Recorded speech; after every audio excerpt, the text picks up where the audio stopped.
예, 오늘은 어떤 자매님이 전화가 한 통 왔는데, 전화 안에, 내용 안에 이렇게 갑자기 묻는 거예요. 신물 강의를 언제까지 하실 겁니까? 그래요. 그래서 갑자기 대답이 할 말이 생각이 안 나는 거예요. 자비 학교를 언제까지 하실 겁니까? 아마 이제 제가 알아듣기로는, 강의가 앞으로 계속 될 것인가, 이제 어떤 그런 부분 같아요. 본지는 이게 강의 들은 지는 얼마 안 됐다고 그러더라고요. 보면서 벌써 1년 한 7개월, 1년 7개월 아니고 한 1년하고 한 3개월, 4개월 정도 된 것 같아요. 3, 4개월. 뭐 할 거는 많습니다만은 뭘 해야 될지 어떤 때는 사실은 그 갈등이 참 일어나기도 해요. 이 팬데믹 때문에 조금만 하다가 참 뭐라 그럴까 방법상의 문제로 이 시기의 신자들이 너무나 뭐 영적으로 힘들겠구나 해서 시작을 했던 건데 언제까지 하겠다는 생각도 없었고 그냥 시작이 된 건데 한 번씩 저 혼자서 묵상하면서 왔다 갔다 하면서 문득 그런 생각이 들어요. 내가 예수님께 어제 며칠 전에는 그 말씀을 드렸죠. 네. 묵상하면서 왔다 갔다 하다가 예수님 이거 사람 얼마 안 될 때 그만둘 걸 그랬습니다. 처음에 이제 3명, 4명 이리 들어올 때 지금이라도 안 늦은 거 아닐까요? 이런 생각도 들고 그러나 또 다른 한편으로 보면은 그냥 이 생각 저 생각이 많이 들기는 합니다만은 하는 것도 하느님이 원하시는 것일 거고 또 거칠 때가 되면 또 거칠 때가 될 것이고 근데 아마 이제 그 염려스럽다기보다도 좀 계속 들었으면 하는 그런 바람인 것 같아요. 제가 잘 하지는 못해도 그래서 그렇게 생각한다면은 계속 할 거예요. 계속 가고 문제는 이제 팬데믹이 끝나면 여기 피정집이니까 피정을 받다 보면 지금같이 이렇게 매일 할 수 있는 그런 입장은 좀 안 되지 않겠느냐. 변수가 좀 있겠지만 여하튼 뭐 이런 거 저런 거 접어두고 하루에 충실하면서 한번 가봅시다. 듣는 여러분들도 하루에가 소중하겠지만 저도 건강이 허락해야 되고 또 하루를 허락해 주셔야 또 하나님 자비에 대해서 찬비를 드리고 또 하나님 자비를 우리가 청할 수도 있으니까요. 바우스타 성녀의 학교에서 만나는 자비는 어제 첫 번째는 수많은 도덕적인 특성들로 구성이 되어 있다 그랬습니다. 그렇게 해서 자비다 이렇게 할 때는 한마디로 이렇게 이거다라고 하는 것이 아니라 수없이 많은 도덕적인 특성들이 뭉쳐져서 그게 자비로 드러나고 그 구성이 되어 있고 또 결정이 되고 그 다음에 이웃에 대한 모든 태도를 다 포함하는 것인데 그 가운데서 사랑이 가장 중심 역할을 한다고 이야기를 했습니다.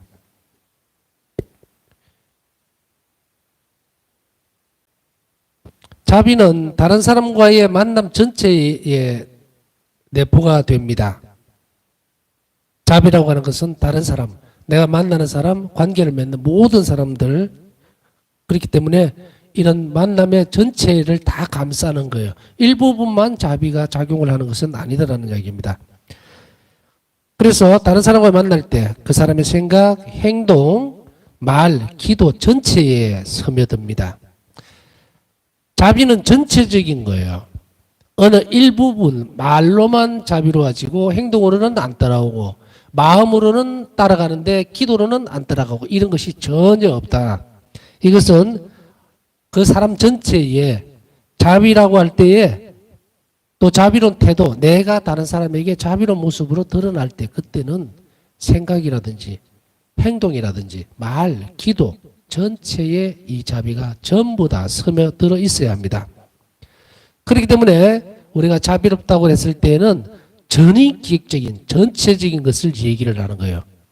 그래서 대상을 볼 때에 이웃과의 관계에 있어서 도덕적 특성이 수없이 많은 특성들이 모여서 그 관계를 규정하고 또 그리고 실행을 해나가는 그게 자비예요. 그 자비가 그렇게 구성이 되어 있다고 이야기했죠. 그러니까 자비로운 태도와 자비롭다라고 하는 말은 나는 자비로운 일을 해야겠다. 나 자비로운 사람이 되어야 되겠다라고 했을 때에 그 자비롭다고 하는 그 말 안에는 이렇게 수없이 많은 도덕적인 특성들이 다 갖추어졌을 때에 비로소 자비로운 사람이 될 수 있다는 이야기예요. 쉬운 문제는 아니죠. 쉬운 문제는 아니지만 그렇다고 복잡한 문제도 아닙니다. 사실 우리가 이웃에게 자비로운 사람이 되도록 끊임없이 노력한다는 것은 그리스도인으로서의 생활 양식이라 그랬죠. 생활 양식을 이렇게 달리 살펴보면요, 여러분들이 이미 잘 하고 있어요. 하고 있어요. 기도 생활이라든지 뭐 레조 활동이라든지 또 시간이 나고 또 어쨌든 틈을 내서라도 봉사를 하려고 하고, 그리고 미사 참여와 영성체 또 고해성사 충실하려고 하는 것 이미 실행하고 있는 거예요. 그러나 실행하고 있으면서 그곳에서 무엇을 놓쳤습니까? 의탁하는 태도와 결부시키지를 못했다는 이야기죠. 그리고 그것 자체가 덕성으로서 자랄 수 있도록, 자리 잡을 수 있도록 해야 되는데 그렇게 덕성으로서 자리를 잡을 수 있도록 하지 못했다는 것이 이제 다시금 우리가 채워야 나가야 되는 부분입니다. 그래서 아무것도 없는 생소한 그런 일들을 지금 시작하는 것이 아니라 어떻게 보면은 익숙해져 있는데 익숙해져 있는 것이 어디에 쓰는지를 몰랐던 부분들을 우리는 다시금 재사용, 다시금 그 본래의 목적으로 돌아가서 사용할 수 있도록 만들어준다. 이렇게 표현을 해도 무방합니다. 그래서 어제도 말씀드렸지만 예수님께서 이 복음의 진리를 상기시키는 것, 인류에게 그것을 사명으로 주셨듯이 우리가 가지고 있는 이미 선포되고 있고 그리고 우리가 이미 알고 있고 심지어는 실행하고 있는 부분들, 그 부분들을 여러 가지로 잘라져 있죠. 이것이 그런 것들을 전부 도덕적인 덕성으로 발전시켜 나가면 그게 자비로운 태도를 구성을 하게 됩니다. 그래서 저 사람이 자비롭다 아까 얘기했대. 그래서 예수님을 이렇게 보세요. 자비로운 분이죠. 그러면 예수님 전체적으로 어떻게 우리가 받아들이게 됩니까? 말이나 기도라든지 행동이라든지 그 다음에 그분의 품위, 마음 모든 것이 다 흘러나오죠. 거기서. 그래서 자비롭다고 표현을 하는 거예요.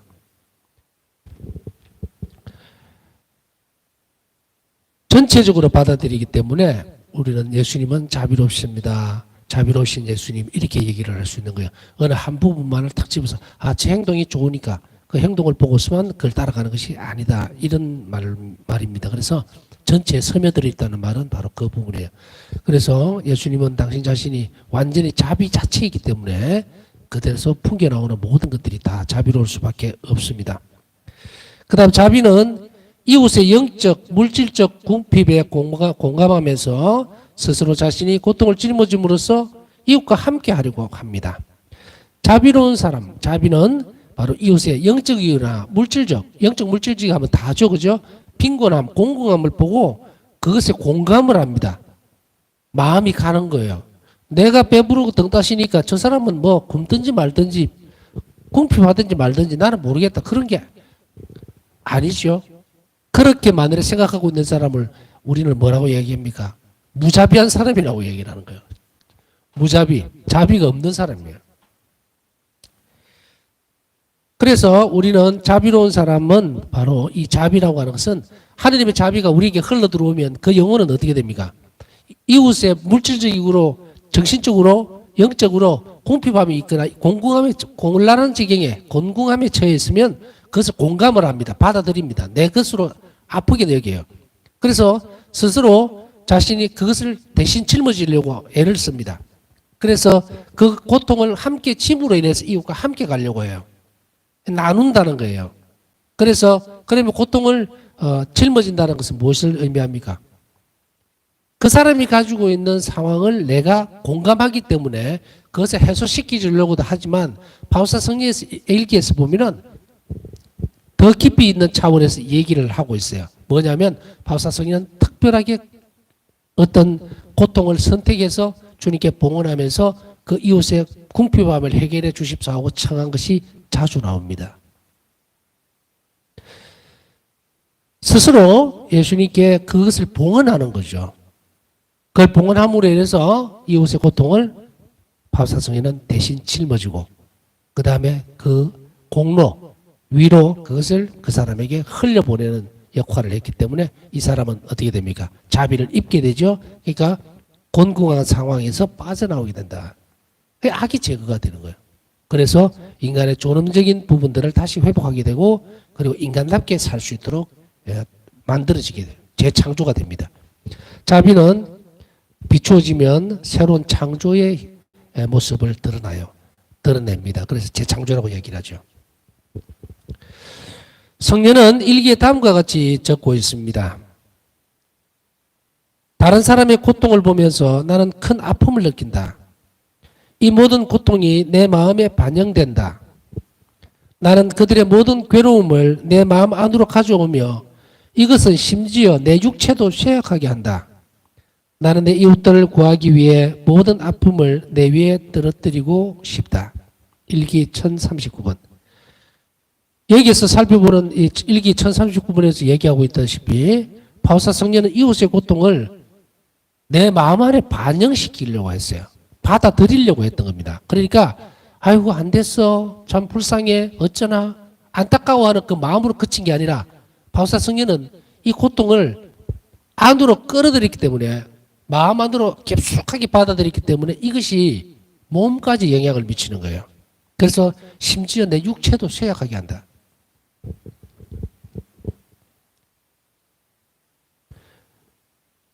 이 한의사가 그런 이야기를 한번 하더라고요. 저도 그냥 지나가면서 들었던 이야기이기는 한데 귀를 한번 기울여서 들어봤어요. 물론 바울사 성령의 부분하고는 상관이 없고 제가 폐결핵을 앓았기 때문에 폐에 구멍이 10개나 났어요. 지금도 뭐 한 30, 40%는 못 쓰고 있습니다만은 그때에 이 폐결핵 때문에 갔었다가 이제 치료를 하면서 한약으로 또 치료도 해야 되니까 같이 이제 보하는 거예요. 보약으로 이제 이렇게 하는데 병행을 해봤어요. 그래서 근데 그 한의사가 제일 처음에 딱 뭐라고 그러냐면 이런 이야기를 하는 거예요. 신부님 슬픈 일을 많이 겪으셨습니까? 그래요. 그래서 왜요? 그랬더니 사람이 신비롭게도 슬픔을 심하게 느끼게 되고 이렇게 하면 폐가 상합니다. 이러더라고요. 그래서 벼사 성녀가 폐결핵에 걸리셨고 그리고 그 부분이 약화됐다는 것은 이 예수님의 순환에 대한 고통, 그 슬픔, 이웃에 대한 안타까움 그것을 더 많이 받아들이셔서 그렇게 되지 않았을까. 뭐 육체적인 부분으로 그냥 생각을 해보는 거예요. 생각을 해보는데 그 생각을 하던 그 부분이 오늘 이제 얘기하듯이 일기 1039번에 보듯이 내 육체도 쇠약하게 한다. 이 고통이나 슬픔들 이것은 육체를 약하게 만들죠. 특히 폐를 그렇게 한다고 그래요. 그래서 나는 가끔씩 사람들이 그래요. 너무 슬퍼하지 마세요. 폐 건강을 생각해서라도 주님 안에 기쁘게 사십시오. 이렇게 이야기하지만 실제로는 또 보면 자비의 신심 안에서 또 우리가 자비학교에서 보면 이웃의 고통을 내가 공감하지 못하면 느끼지 못하고 내 마음 안으로 가져오지 못하면 뭐 육적으로 좀 고통받는다고 해서 그거를 거절해서는 되는 문제가 아니죠. 물론 사람에 따라서 이 차이가 다 나겠지만 그러나 제가 이야기하고 싶은 것은 뭐냐면 쓸데없는 슬픔을 가슴 안에 담지 마라. 좌절이라든지 뭐 정말 물질적으로 너무 없어서 한탄스럽고 정말 서글프고 이렇게 하지 말라는 이야기예요. 이런 고통은 사실은 가질 필요가 없어요. 그게 아니라 이웃의 곤궁함이나 빈곤함, 아픔을 보면서 그 아픔을 내가 가져오는 것, 그것은 아주 좋은 십자가죠. 예수님을 위해서. 예수님을 닮을 수 있는 길이고, 낙담을 해가지고 서글프고, 나이 들어서 서글프고, 돈이 없어서 서글프고, 집에 비가 새서 서글프고, 그런 것으로 낙담을 하는 거, 그거는 쓸데없는 거예요. 쓸데없는 거예요. 부질없는 것이다. 그렇게 입으로 뱉어내면, 그렇게 뱉어내버리면, 아이고, 참, 나 서글퍼. 그 뱉어내는 순간에 나는 예수님, 당신을 못 믿습니다 하는 것 같은 거예요. 어떻게 학교에서 배우셨죠? 어떤 순간이든 어떤 작은 일도 내가 코로 숨을 쉬는 이 순간도 하느님은 자비롭게 나를 돌보고 계시는데, 그렇기 때문에 그런 일들, 어떤 일들도 일어나지 않는 그 상황을 내 마음대로 해석하면서 서글프다는 둥, 뭐 어떻다는 둥, 그거는 결국은 의탁하는 태도를 포기하는 것 같은 거예요. 그러니까 절대로 그렇게 하시면 안 돼요. 우리는 예수님 때문에 기뻐해야 되고, 예수님께서 우리를 자비롭게 돌봐주실 것이라고 굳게 믿기 때문에, 아버지는 선하시기 때문에, 그래서 일어날 수 있고, 어떤 좌절감, 그것을 느끼더라도 절망 속에 빠져서는 안 된다. 오히려 그런 기회일수록 하나님께 더 가까이 또 더 많이 의탁하도록 교육시키는 것이라고 빨리 알아차려야 돼요. 빨리 알아차려야 돼요. 그래서 그 시간은 어느 정도 필요합니다. 운동선수가 근육을 만들기 위해서는 하루아침에 되는 거 아니잖아요. 어느 일정한 순간이 있어요. 마찬가지예요. 우리도. 그 순간들을 그냥 허비할 것이 아니라 이런 시간들은 주님께 더 가까이 가고 더 많은 시간을 하나님께 봉헌하도록 애를 쓰면 그 부분들은 반드시 빨리 해소가 되면서 기쁨으로 바뀐다는 것을 우리는 바울사 성령에게서도 잘 배울 수가 있습니다. 바울사 성령에 따르면 자비는 도움이 필요한 사람들에게 실천적인 도움을 제공하려고 스스로 준비하는 것이다. 실제적인, 실천적인, 실제적인 도움이 필요한 사람들에게 말로 되는 게 아니라 실제로 도움을 주려고 준비하는 것을 자비라고 이야기합니다. 그래서 늘 자비로운 사람, 또 우리 안에 있는 머물러 있는 자비는 무엇을 하고 있는가? 항상 깨어 있습니다. 항상 깨어서 자비를 실천할 기회를 영혼은 계속 찾고 있습니다. 이 자비로 가득 찬 사람은. 그래서 그것에 딱 포착만 되면 바로 스스럼 없이 자비로운 일을 실행합니다. 이렇게 스스로 준비를 하는데요. 이것의 가장 명백한 표시는 다른 사람의 존엄을 존중하고 그를 무조건적으로 받아들이는 것이다. 이러한 태도는 극심한 죄악과 도덕적으로 매우 비참한 상태에 빠져 있는 사람도 끌어올리고 고양하는 힘을 가지고 있다. 지쳐 넘어져 있는 사람을 비난하거나 또 그 상태 자체를 눌러버리면 절대로 못 일어납니다. 나보다 더 허약해질 수가 있고, 그리고 다른 모든 부분들에 있어서 극심한 죄악을 저질렀다든지 도덕적으로 비참한 상태에 놓여 있다는 것은 악이 덮어 있는 거예요. 악이 덮어 있기 때문에 그 사람 자체를 봐야지 그걸 감싸고 있는 이 악의 존재를 가지고 그 사람을 판단해서는 안 됩니다. 그렇게 하지 않으면 끌어낼 수가 없어요. 끌어낼 수가 없어요.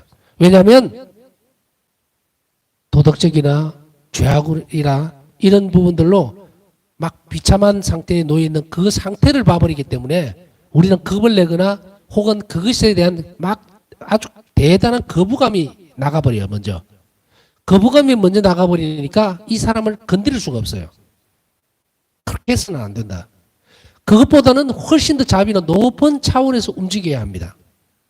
높은 차원에서. 자, 예를 들어서 이거는 적절한 비유는 아니지만요. 내가 본당 신부로 이렇게 있어요. 예를 들어서 본당 신부로 써 있는데 신자들이 오면은 이제 주일날 되면 인사하고 어떤 데 악수도 하고 이러잖아요. 그런데 어떤 사람이 딱 보니까 아우 손이 더러워. 손이 더러워. 얼굴 표정이 싹 바뀌면서 손을 내미는데 아 됐어요. 뭐 이렇게 할 수도 있어요. 실제로. 그것이 이 신념으로 이렇게 의지로 잘 다져져 있지 않으면 손이 나가다가도 들어와버려요. 그런데 뭐가 더 중요합니까? 가까이 한번 만져주는 거, 손 잡는 게 그 더러움, 그게 중요한 거예요. 내 입으로 들어오는 것도 아닌데 그것 때문에 사람에 대한 성향이 확 바뀌어버립니다. 인상이. 우리는 어쩌면 작은 부분에 있어서도요. 이거는 저도 체험을 하고 아 이거는 고쳐야지 잘못했지. 특히 제가 옛날에 신학생일 때 나한자촌에 방문을 갔을 때 정말 예수님께 기도하면서 우리는 삼시세끼 그분들이 만들어주는 밥을 먹겠습니다. 우리는 아무것도 안 가져갔어요. 왜? 그들이 먹는 밥과 그들이 먹는 생활을 그대로 해주지 않으면 누가 다 우리를 받아들이겠는가? 물론 선배님들도 그런 이야기들 많이 해줬고 조언을 해줬기 때문에 특히 조심해야 될 것. 그렇게 해서 이제 갔는데 저도 비유가 그렇게 좋은 편은 아닙니다. 그런데 하여간에 정말 불편한 손으로 나물도 묻히고 심지어는 뭐 입 쪽이 좀 불편하니까 간을 본다고 이렇게 하다가 그게 입에 들어갔다가 다시 떨어지는 걸 또 버무리 갖고 그걸 상호에 올려주는 걸 다 본 거예요. 그래도 죽기밖에 더 하겠냐라고 생각을 하고 맛있게 잘 먹었어요. 잘 먹고 하루 첫날 그러고 나니까 그 다음부터 우리를 받아들여 주더라고요. 자, 연습이에요. 항상 어떤 것이 잘못됐다, 이것이 아니다라고 느꼈을 때는 고치는 사람은 항상 발전적이고 예수님 사랑을 받을 자격이 있어요. 그런데 아무리 뛰어나고 아무리 재능이 좋고 하더라도 고칠 마음이 전혀 없는 사람은 하나님에게서 아주 멀리 나가 있는 사람이에요. 우리가 자비학교를 배우고 의탁학교를 배우고 앞으로 또 많은 교육을 받는 이유는 잘못됐기 때문에 무조건 지적을 하는 것이 아니에요. 잘하고 있는데 그게 잘못되어 있는 부분들, 삐뚤어진 방향으로 가 있는 부분들, 혹은 허송세월로 살아왔던 그 부분들을 교정시켜 주자는 이야기예요. 그리고 그것이 올바른 방향으로 갈 수 있도록 물길을 만들어주는 작업을 한단 말이죠. 그렇기 때문에 우리는 여기에서 다른 사람을 존중한다든지 이것은 무조건적으로 받아들여야 된다는 것은 바로 이런 의미예요. 어제도 충분히 설명을 좀 드렸습니다. 저 상대방은 죄로 덮여져 있어도 내가 오늘 저 사람과 맞닥뜨려야 되는 이유는 한 가지예요. 하나님이 허락하시기 때문에. 하나님이 나를 해코지 하려고 허락을 하겠습니까? 절대로 아니다. 그러니 우리는 우리 눈을, 그러니까 우리 눈으로만 보는 것을, 감각적인 것만을 절대로 믿지 마라. 전부 다로 보지 마라. 그러면서 어제 제가 바오사 성령의 9일 기도에 대해서 어제 말씀을 드린 것 같은데, 그거 보세요. 우리는 이제 성시간 할 때, 어제도 할 때 이렇게 우리가 일부러 제가 그 기도문을 외웁니다만은, 우리 눈이 자비로워지지 않으면 안 돼요. 우리 입이 자비로워지지 않고 귀가 자비로워지지 않으면 안 되고 우리 손이 자비로워지지 않으면 안 되고 우리 발이 자비로워지지 않으면 안 된다. 은총입니다. 그래서 늘 우리가 발전되어야만 바뀐다는 것을 알아들어야 됩니다. 그냥 머리로만 끄떡끄떡하면서 아이고 그래도 저 사람은 싫어. 저 사람은 뭐 성당에 오는데 내 엉망진창으로 사는 것 같고 뭐 제대로 살지도 않으면서 뭐 성당에 저런 사람 왜 올까? 절대로 그러면 누가 우리가 보고 판단을 하라 그랬습니까? 아픈 사람이 병원에 오는데 그 사람을 두고서 의사가, 간호사가 당신 너무 심하게 아프니까 가세요라고 할 거예요? 아니죠. 우리 주변에서도 그리고 우리 가정 안에서도 흔히 있을 수 있는 부분들입니다. 잘 생각하면 이게 바로 내 문제입니다. 분명하게. 내 형제 자매일 수도 있고 부모와 자식 간일 수도 있고 친척 간의 문제일 수도 있고 고부 간의 문제일 수도 있고 또 본당 공동체 안에서의 문제일 수도 있고 내조 단원들끼리 문제일 수도 있고 다 그렇죠? 그러나 분명하게 한 가지 명백한 사실은 어떤 누구도 사람은 내가 내칠 수 있는 존재로 그렇게 드러난 사람은 아무도 없다. 내가 그렇게 사람들이 그런 시선으로 본다면 하느님 또한 나를 그렇게 보실 거예요. 그렇기 때문에 우리가 주님께 자비를 청한다면, 참으로 원한다면 이웃에 대한 이런 태도들을 어떤 노력을 해서라도 바꾸려고 애를 써야 합니다. 그 다음에 바오스타 성령 일기에서 지적하고 있는 그리스도인의 자비와 하느님 자비의 관계는 특별히 강조되어야만 합니다. 그리스도인의 자비와 하느님의 자비, 이 관계, 그리스도인의 자비와 하느님의 자비의 관계, 이 무슨 말인지 아시겠어요? 그리스도인이 가지고 실천해야 되는 자비와 하느님이 가지고 계시는 자비, 그 관계가 어떤 겁니까? 뗄래야 뗄 수 없는 관계라 이 말이에요. 하나다. 왜? 우리는 하나님의 자비를 받아서 이웃에게 그냥 흘려보내는 거예요. 그래서 이것을 바울사성의 일기에서 계속 그런 표현을 쓰는 거예요. 반영시킨다. 반사시킨다. 또 혹은 나는 자비의 수로이고 싶다. 수로가 뭡니까? 물이 흘러가는 통이잖아요. 통, 관.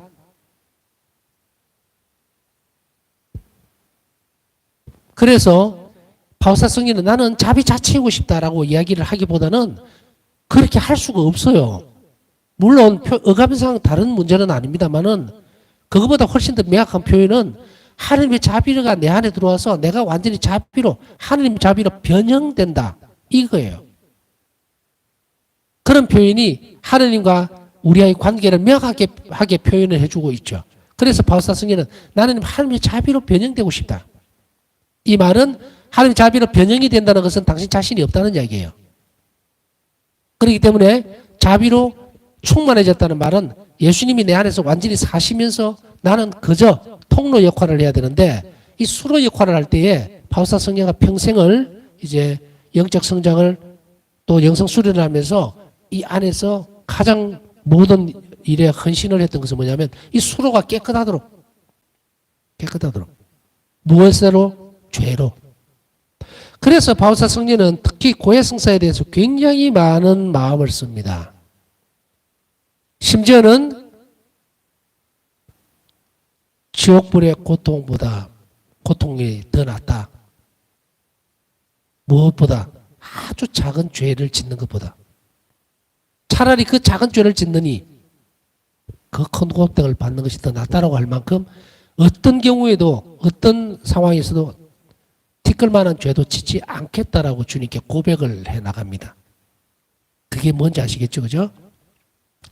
우리가 밥그릇도 보면 제대로 잘못 씻으면 이렇게 보면 고춧가루 같은 게 하나 탁 붙어 있으면 더럽다 이런 생각이 들 때가 있죠. 깨끗하게 못 씻었다 이런 생각이 들어요. 그래서 다시 헹구고 그 다음에 깨끗하게 한 뒤에 그 다음에 거기다 물을 받아서 먹든지 뭐 국을 뜨든지 그러잖아요. 뭐 쉽게 이야기하면은 뭐 약간 유비적으로 보면 이 수로로서 역할을 바울사 성령은 그 역할을 하고 싶다 했던 거고 또 그렇게 하셨고 그러기 위해서는 죄의 흔적이 없도록 항상 노력하셨다. 그래서 당신의 죄 때문에 하나님의 자비가 방해받지 않도록 그렇게까지 조심을 하고 또 그렇게 해야 한다고 가르칩니다. 우리 또한 죄에서 자유로울 수 없습니다. 모든 것에서는 자유로울 수 있지만 죄는 항상 우리를 끌어당기려고 그래요. 예수님에게서 하나님에게서 어떤 형식으로든지 끌어당기려고 그래요. 빼앗으려고 떨어뜨리려고 하기 때문에 이것에 대해서 바울사 성령은 아주 예민하게 모든 삶의 부분들을 여기에 중점을 두고 그 다음에 활동을 해 나가셨습니다. 그래서 이거는 평행선을 달리는 거예요. 자비를 베푸는 것과 그리고 죄를 짓지 않는 것. 이거는 평행선을 달린다고 볼 수가 있겠습니다. 자비 관계는 특별히 이렇게 강조가 되어야 합니다. 하나님의 자비는 우리가 이웃에게 베푸는 자비로운 태도의 토대가 되며 첫 번째로 두 번째로는 그 원천이 된다. 앞에서 설명해 드렸죠. 하나님의 자비가 자비로운 태도의 토대, 바탕이 돼요.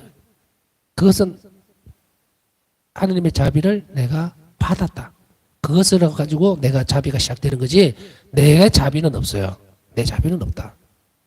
우리가 뭐라고 내 안에 자비가 있겠어요. 자비는 없다. 사랑도 하나님께 대한 사랑도 뭐다? 초자연적인 사랑이야. 그거 부어진다 그랬죠? 받았기 때문이야. 자비도 마찬가지예요. 나에게 부어졌기 때문에 그것이 토대가 된다. 그래서 수로라는 말을 쓴 거예요. 그 다음에 두 번째는 아까 이야기했듯이 자비를 베풀어야 되는 것은 바로 그 원천이 하나님의 자비다. 그래서 우리는 하나님의 자비를 청해서 흘려보내주는 거예요. 이 두 가지를 분명히 해야 합니다. 그 다음에 원죄로 인해서 이기적이고 자기중심적으로 되어버린 인간은 선천적으로 자비롭지 못한 존재입니다. 여기서 한 가지 분명히 해야 될 것은 선하지 않다는 얘기가 아닙니다. 하나님의 창조물, 피조물, 특히 인간 선합니다. 선하게 창조됐어요. 그러나 원죄 때문에 악하게 본성이 바뀌어버린 거예요. 변해버렸다. 기울어져 버렸다. 그래서 이게 바뀌었다는 말은 죄로 쉽게 기울어지는 성향을 갖추어버린 거예요. 이렇게 바뀌어버린 거예요. 그래서 자기 중심적이 되고 선천적으로 차별하지 못한 존재가 되어버렸어요. 선천적으로 태어나면서부터 원죄 때문에.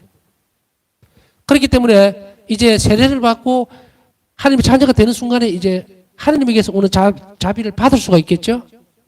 이렇게 됐다는 거예요. 그러나 그렇지 못한 인간은 바로 자비롭지 못할 수밖에 없다. 인간이 자신을 뛰어넘어 다른 사람을 도울 수 있는 것은 모든 자비로운 관계의 근본적 원천이 되시는 하느님 때문이다.